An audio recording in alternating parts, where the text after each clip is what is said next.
ఎక్కువబెట్టి చెప్పండి అని చెప్పిన ధైర్యం మరి మీరు చేయగలరా? అన్నిటినీ కూడా సర్వనాశనం చేశారు.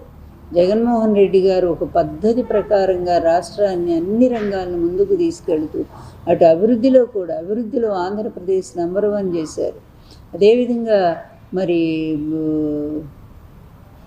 జిఎస్టీలో కూడా ఆంధ్రప్రదేశ్ నంబర్ 1 అయింది. పోలీస్ వ్యవస్థ నంబర్ 1, రైతు భరోసా నంబర్ 1, తర్వాత చేయూత నంబర్ 1, నాడు నేడు స్కూల్స్ నంబర్ 1, ఇలా చెప్పుకు అమ్మఒడి నంబర్ 1.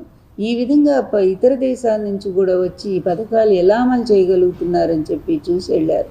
కరోనాలో కూడా హాస్పిటల్స్ అప్పటికప్పుడు ఏర్పాటు చేసి నిజంగా ప్రజలను ఆదుకున్న తీరు ప్రపంచమంతా హర్షించే విధంగా ఉంది.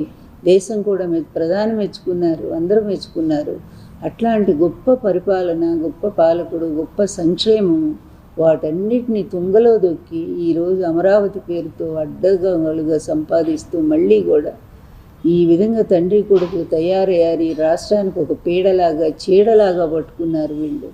అందువల్ల వీళ్ళ గెలుపు కూడా మామూలు గెలుపు కాదు, అడ్డదారిలో గెలుపు అని ప్రజలందరూ చెప్పుకుంటూనే ఉన్నారు.